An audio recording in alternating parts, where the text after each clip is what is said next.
Perkenalkan, nama saya Mutiara Nadila dari jurusan Tadis Kimia dengan NIM 2030110010. Di sini saya akan ngeresum atau merangkum dan membuat kesimpulan dari semua video materi saya, yaitu dari pertemuan pertama hingga pertemuan ke-9. Baiklah, untuk video materi yang pertama itu tentang keselamatan kerja di laboratorium. Dimana kan untuk kita melakukan praktikum di laboratorium tentunya kita harus menggunakan perlengkapannya. Apa aja sih perlengkapan di laboratorium?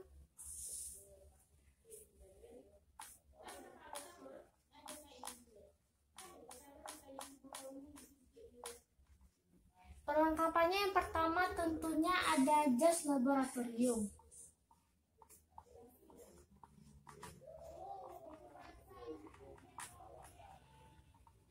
Selanjutnya yang kedua itu ada masker laboratorium. Lalu yang ketiga ada sepatu tertutup.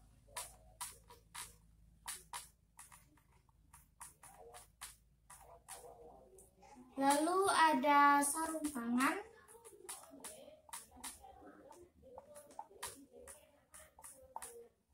Lalu ada kacamata laboratorium.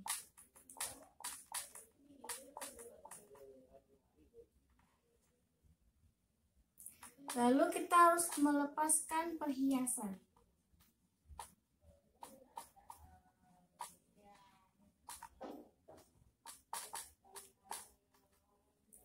Jadi di sini kegunaan dari jas laboratorium itu menghindari tubuh kita untuk terkena zat-zat kimia yang berbahaya.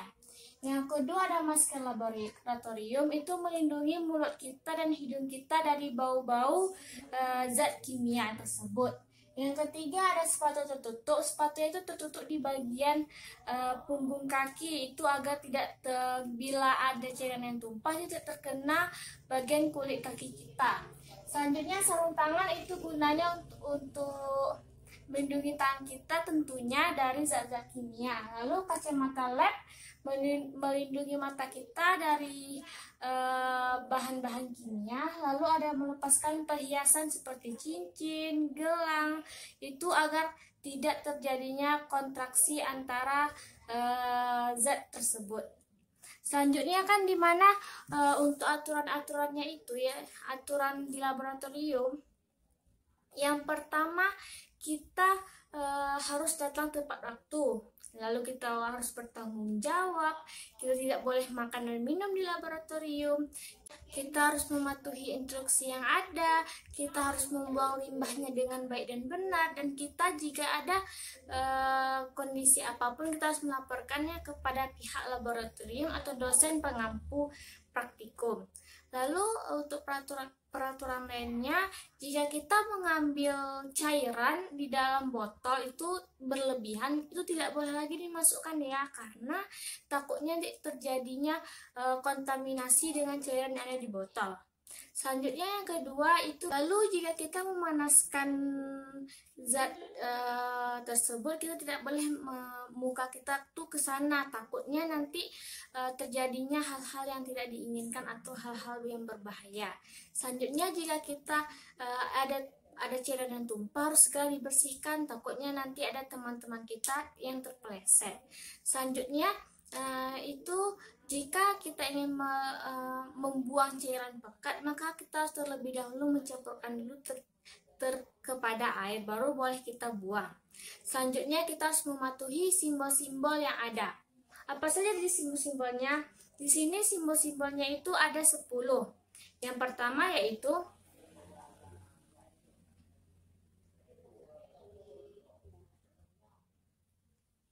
di sini eksplosif, itu artinya mudah meledak ya. Oxidizing yang ada O itu artinya pengoksidasi, terbakarnya oleh oksidasi. Selanjutnya ada extremely flammable, itu artinya mudah terbakar. Lalu korosif itu membuat kulit kita iritasi atau gatal-gatal. Dangerous for the environment, itu berbahaya bagi lingkungan. Lalu ada harmful, artinya bahaya. lalu ada head flammable, itu sangat bahaya, sangat mudah terbakar. Lalu toxic artinya itu beracun. Lalu iritan itu artinya iritasi. Lalu yang ini very toxic, itu artinya sangat-sangat beracun. Baiklah, untuk materi yang kedua itu tentang pengenalan alat-alat di laboratorium. Dimana kan alat-alat laboratorium itu kan banyak sekali. Jadi di sini saya akan menjelaskan sedikit atau yang sering kita gunakan dalam melakukan praktikum. Yang pertama itu ada gelas kimia, itu untuk menampung cairan tentunya kan. Ada gelas ukur untuk mengukur cairan yang ada di gelas. Selanjutnya ada penjepit itu untuk menjepit. Baru ada pembakar spiritus, itu untuk pembakar dalam zat kimia. Lalu ada kawat kasa, itu kawat kasa itu untuk di mana ya? Dia tuh di bawah di atas kaki 3 dan di bawah gelas ukur. Jadi baru ada kaki 3 itu untuk menampang gelas kimia. Lalu juga ada corong, ada juga corong pisah, ada tabung Erlenmeyer, ada labu ukur. Lalu juga ada pipet tetes, propipet. Lalu juga ada batang pengaduk, lumpang dan alu. Yang ketiga itu ada menentukan titik etanol, di mana alat dan bahannya. Yang pertama itu ada kawat kasa, gelas kimia, termometer, tabung reaksi, rak tabung reaksi, pipet tetes, gelas ukur, dan juga ada bahannya yaitu ada etanol. Di mana untuk menentukan titik etanol itu, pertama kita masukkan dulu cairan etanol itu sebanyak 10-15 ml ke dalam tabung reaksi. Lalu kemudian kita masukkan pula termometer 0-100 derajat Celcius dimasukkan ke dalam tabung reaksi. Lalu tabung reaksi tersebut itu dan tabung reaksi yang isinya etanol dan juga termometer kita masukkan ke dalam air, yaitu air yang sudah mendidih. Ya, lalu tabung reaksi lalu pada suhu 71 derajat itu mulai konstan, yaitu dia tidak naik dan juga tidak turun. Lalu etanol itu mulai kehabisan karena dia kan menguap. Jadi suhunya itu suhunya mulai konstan, tidak konstan itu pada suhu 72 hingga lebih. Jadi untuk titik didih etanol itu yaitu pada 71 derajat Celcius dan pada suhu air 100 derajat Celcius. Selanjutnya pada materi yang keempat yaitu penggolongan berkala unsur-unsur. Di sini praktikumnya itu yaitu menguji nyala api. Di mana alat-alat bahannya itu ada gelas kimia, ada lampu spiritus, ada kawat. Dan untuk bahan-bahannya itu ada HCl, ada Na, K, kalium, kalsium, strontium dan juga barium. Di sini untuk prosedur kerjanya itu pertama kita masukkan dulu HCl pekat, lalu kita panaskan dulu menggunakan spiritus, baru kita masukkan ke dalam masing-masing unsur dengan menggunakan kawat platina atau kawat nikrom. Jadi di sini untuk hasil uji nyalanya itu pada natrium dia akan berwarna kuning keemasan, pada kalium itu warna nila atau lembayang, baru ada kalsium itu warnanya merah bata, ada kekuning-kuningannya. Lalu ada strontium itu adalah merah tua atau merah bata, itu ada kekuning-kuningannya juga. Lalu untuk barium itu warnanya hijau kekuning-kuningan. Selanjutnya pada materi yang keempat yaitu penggolongan berkala unsur-unsur. Di sini praktikumnya itu yaitu menguji nyala api. Di mana alat-alat bahannya itu ada gelas kimia, ada lampu spiritus, ada kawat. Dan untuk bahan-bahannya itu ada HCl, ada Na, K, kalium, kalsium, strontium dan juga barium. Di sini untuk prosedur kerjanya itu pertama kita masukkan dulu HCl pekat, lalu kita panaskan dulu menggunakan spiritus, baru kita masukkan ke dalam masing-masing unsur dengan menggunakan kawat platina atau kawat nikrom. Jadi di sini untuk uji nyala, hasil uji nyalanya itu pada natrium dia akan berwarna kuning keemasan, pada kalium itu warna nila atau lembayang, baru ada kalsium itu warnanya merah bata, ada kekuning-kuningannya. Lalu ada strontium itu adalah merah tua atau merah bata. Itu ada kekuning-kuningannya juga. Lalu untuk barium itu warnanya hijau kekuning-kuningan. Ya, pada materi yang kelima itu ada reaksi-reaksi kimia. Di mana ciri-ciri reaksi kimia itu kan dia menimbulkan gas, adanya endapan, ada perubahan warna, dan ada perubahan bau. Jadi untuk jenis-jenisnya, yang pertama itu ada reaksi penggabungan, ada reaksi penguraian, ada reaksi penggantian, ada reaksi penggantian ganda, lalu ada reaksi penetralan, dan juga ada reaksi yaitu yang kelima, yaitu materi yang kelima itu ada reaksi-reaksi kimia, dimana kan ciri-ciri reaksi kimia itu kan dia ada perubahan wujud warna, adanya gas, adanya endapan, dan ada perubahan bau. Jadi untuk jenis-jenisnya yang pertama ada reaksi penggabungan, ada reaksi penguraian, ada reaksi penggantian, ada reaksi penggantian ganda, dan juga ada reaksi penetralan. 6 itu tentang larutan, dimana untuk larutan ini kan ada dua, itu ada polar dan juga non polar. Polar itu dia memiliki kutub positif juga negatif, lalu dia dapat menghasilkan listrik dan dia dapat larut dalam air. Sedangkan untuk yang non polar dia tidak dapat menghasilkan listrik, dia tidak memiliki kutub. Jadi ada rumus pengenceran. Jadi untuk rumus pengenceran itu I1 dikali dengan M1 sama dengan V2 dikali dengan M2. Untuk V1 itu artinya volume pekat sebelum diencerkan, sedangkan M1 itu kemolaran sebelum diencerkan. Untuk yang V2 itu artinya volume larutan yang sudah diencerkan. Lalu untuk M2 itu kemolaran yang sudah diencerkan.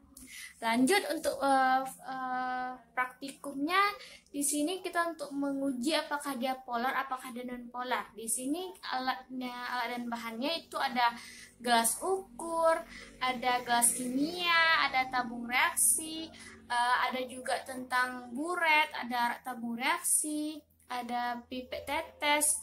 Lalu untuk ada juga yang untuk menguji dengan mudah itu kita menggunakan botol, lalu diberi bolongan, lalu ada penggaris, lalu ada juga gelas, dan ada larut cairan-cairan. Di sini untuk larutannya menguji yaitu pertama ada HCl, lalu ada CCl4, ada H2O, lalu ada kloroform. Jadi untuk HCl itu pertama kita tuangkan dulu dia ke dalam buret, lalu kita amati dia dengan penggaris, lalu kita letakkan penggarisnya. Kalau dia tertarik dengan penggaris maka dia disebut dengan polar, berarti HCl itu dia polar. Untuk yang CCl4 dia itu tidak menarik ke garis, berarti dia itu non polar. Lalu untuk air itu dia polar ya, air emang polar karena dia juga tertarik dengan rol tersebut. Lalu untuk yang kloroform itu dia sedikit dibelokkan, maka kloroform termasuk juga dengan polar. Pada materi yang ketujuh itu pengujian asam dan basa. Jadi kan untuk asam dan basa itu untuk asam dia pH-nya itu kurang dari 7. Kalau sedangkan untuk yang basa itu dia lebih besar dari 7. Sedangkan yang netral itu sama dengan 7. Jadi untuk asam dan basa di sini kita menggunakannya pengujian itu pada ada kertas lakmus biru, kertas lakmus merah, lalu ada indikator alami, indikator universal, lalu ada phenolphthalein, ada metil merah, metil jingga, lalu ada bromtimol biru. Jadi di sini kita akan menggunakan kertas lakmus merah dan juga lakmus biru, yaitu pada dan juga menggunakan indikator universal. Yang pertama itu kita celupkan lakmus biru dan merah kepada larutan. Yang pertama itu ke larutan air suling, garam, air soda, air sabun, air kapur, juga air jeruk nipis. Lalu kita masukkan, dan hasilnya itu pada air suling itu dia warnanya merah, pada lakmus merah itu warnanya merah, dan garam juga merah, soda merah, sabun merah, kapur biru, dan juga jeruk nipis itu merah. Sedangkan pada kertas lakmus biru itu warna air suling itu tetap warnanya biru, dan garam biru, air soda itu merah, air sabun itu biru, air kapur itu biru, dan juga air jeruk nipis itu warnanya merah. Jadi untuk pH-nya kita menggunakan indikator universal. Itu pada pH air suling itu 7, air garam itu 7, air soda itu 3, air sabun 7, air kapur 12, dan air jeruk nipis ada 2. Jadi untuk sifat larutannya pada air suling itu netral ya. Air garam juga netral, air soda itu asam, air sabun itu netral, air kapur itu basa, dan air jeruk nipis itu asam. Nah, jadi kesimpulannya itu lakmus berwarna merah dalam larutan asam, dan sedangkan lakmus biru dalam keadaan basah. Nah, jadi untuk tingkat keasaman, dimana kan tadi itu larutan asam itu pH itu kurang dari 7, netral sama dengan 7, dan untuk yang basah itu lebih besar dari 7. Baiklah, sampai di sini resume dapat saya sampaikan. Lebih kurangnya saya mohon maaf. Wabillahi taufiq wal hidayah, waridho wa inayah. Wassalamualaikum warahmatullahi wabarakatuh.